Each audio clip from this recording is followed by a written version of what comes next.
Hi, you guys, it's Mrs. Knight. Today is the second day, Tuesday, the 24th of March, and I want to reflect on today. Today, lots of people sent me stuff. I had a few people send me messages saying they couldn't get on Algebra Nation, and so I sent a separate video. So you only need to watch that other video if you were having problems and weren't able to get on Algebra Nation.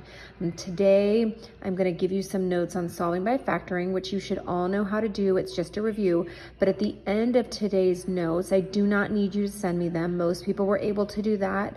I need you to take a quiz, and the quiz is on Envision, which you can also access through Clever, and there should, in the red tabs in the middle, it should give you your assignment. That it will be available tomorrow. So I want you to do that tomorrow. Once again, your grade doesn't matter. What matters is that you're able to get on there and access it. So today, these are the notes for today. I'm going to let you freeze the screen if you want to write that down, or else we will just start getting to work. Like I said, this is all a big review, and if you could take the quiz today. So if you look at the top of the paper, it says solving by factoring, and then zero product property. Remember, that is when you set both parentheses equal to 0. So basically we're saying when two numbers are being multiplied, and so this is like 1 and this is another one, when they're being multiplied, they get 0. So basically if this one equals 0, we know 0 times anything would equal 0. And if this equals 0, we need this times 0 equals 0. So if we set each equal to 0, and we solve each of them independently,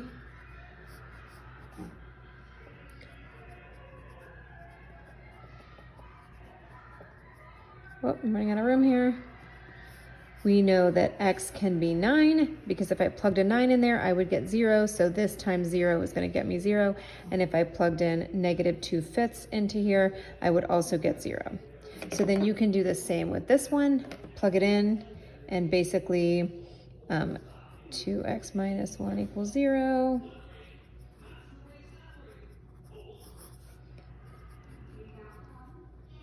Whoops. All right, so, and remember, these are solutions, so they actually mean something. This is where x is going, this is where the parabola is going through the x-axis. Okay, so it's going through at 1/2 and it's going through at -3. All right, what I wanted to show you as well is that if you had a problem, if you had something that looked, you know, similar to, I'm trying to find one.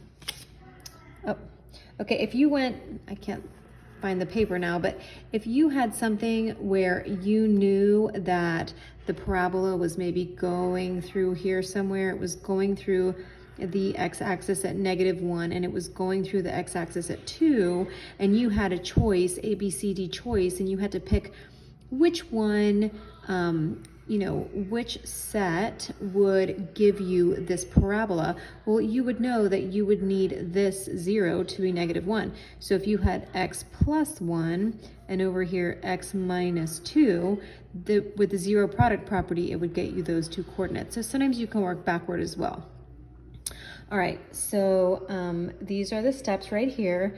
First, you want to put it in standard form and set it equal to 0, factor it, and then use the zero product property to solve. So I have some examples over here, trying to get nice and close. So the first thing is I want this to be set equal to 0. So x squared minus 12x, I have to subtract 64 from both sides. Now it's set equal to 0.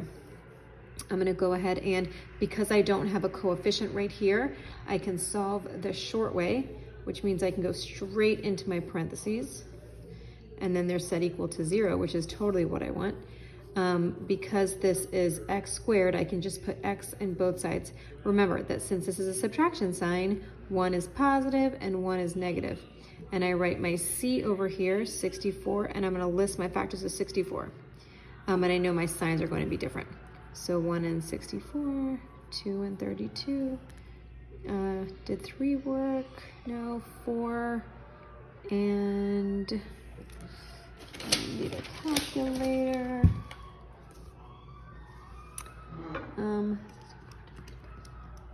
And 16.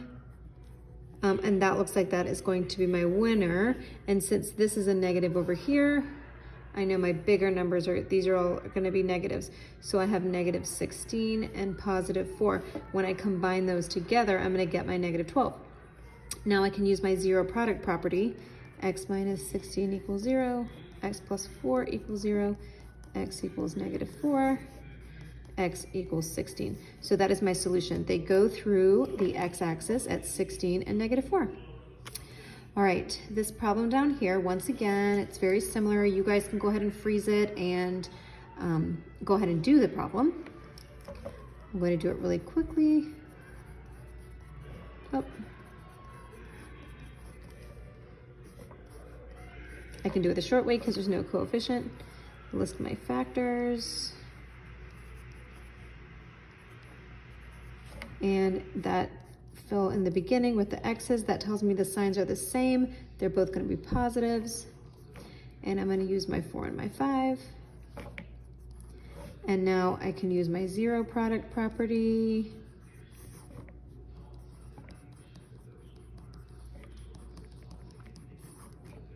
So I wanted to do this problem here because I wanted to show you one where you could not do it the short way.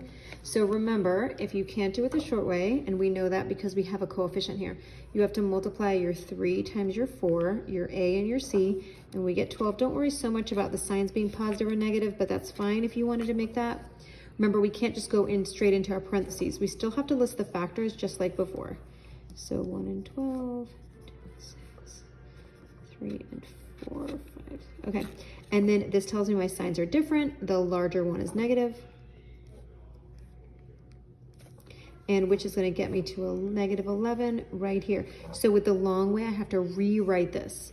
3x squared. If one is positive and one is negative, I'm always going to put my negative first. Just makes it a little bit easier in the next step. All right, and now I have 4 terms. 1, 2, 3, 4. I'm going to split them down the middle. Find a GCF here. That's 3x. I have x minus 4. And that was a plus sign. So I just have to factor out a 1. I have to factor out something. Usually we don't, but we do when we are doing it this method.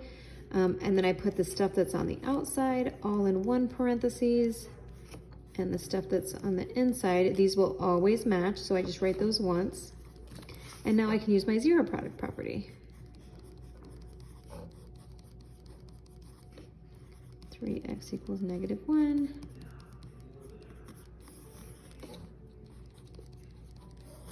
So it goes, this parabola goes through the x-axis at 4 and negative 1/3. All right, I wanted to show you one word problem. And so we've done one before like this. This is a picture frame. This side right here is 20 centimeters. This is 10 centimeters. We know that there's this border around the frame, or the picture frame, around the picture, I guess I should say, that's x, x, x, x. And the area of just this part right here, the area of that is 96. So remember, to find the area, it's just base times height. Pretty easy, we remember that. So the area is 96. So I'm going to put 96 there. But that's the area of just this. So if this is 10, and that's x and that's x, then this, because that's the base of this, is going to be 10 minus 2x. Now the height is going to be 20 minus 2x. Now, don't worry so much that like these are all in backwards order. If you want to move stuff around, you can, but you don't really need to yet. I'm going to go ahead and FOIL this out.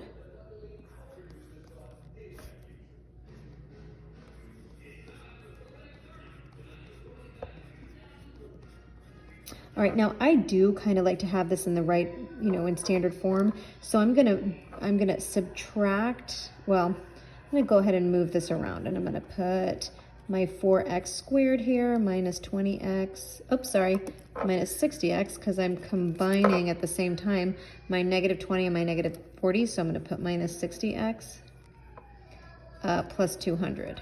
Okay, now remember, I need to set this equal to 0, so I have to subtract 96 from both sides. And what's that going to get me? 104.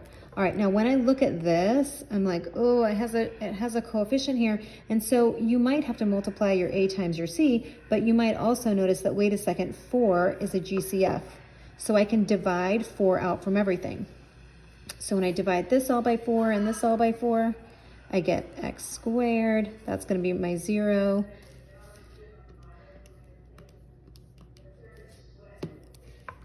Minus 15x